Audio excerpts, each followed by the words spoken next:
Kwanza kabisa tunamshukuru Rais wa Jamhuri ya Muungano wa Tanzania Mheshimiwa Samia Suluhu Hassan kwa kazi nzuri anayoifanya, kwanza wa kushikamana wa amani, utulivu na nchi yenye maendeleo. Pili, sisi kama wananchi, lakini pia kwa pekee walimu, tunashukuru kwa kutuletea mradi huu ambao kwa namna moja nyingine unakwenda sasa kutatua changamoto ya kujilimbikiza wanafunzi darasani. Tulikuwa na tatizo hilo, lakini kwa msaada ama kwa ujenzi huu wa madarasa haya ambao tutaenda kuyafungua tarehe 6 mwezi wa 8, tuna hakika yanakwenda kutatua changamoto hii ambayo ilikuwa ni kubwa. Lakini pia tunashukuru kamati nzima ya Mwenge ambayo kwa namna moja nyingine imekuwa ikitembelea shuleni kwetu hapa kuangalia maendeleo ya Mwenge wetu, maendeleo ya ujenzi wetu wa shule.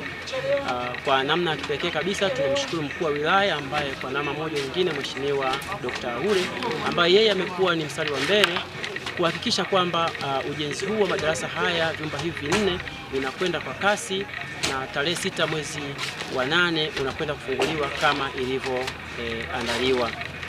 Kwa namna pekee sisi kama walimu, kwa niaba ya mkuu wa shule, sisi kama walimu wa shule ya sekondari Mika tunashukuru kwa ujenzi huu ambao kwao unakwenda sasa kuonyesha kwa matokeo ni kwa namna gani elimu ambayo ni kipaumbele inakwenda kutatuliwa, kwa maana wanafunzi wetu watakaa vizuri darasani, hawatajilimbikiza, lakini pia wataonyesha ufanisi kwa kuwa tunaamini matokeo bora yanachagizwa na miundombinu bora ambayo iko katika maeneo ya taasisi.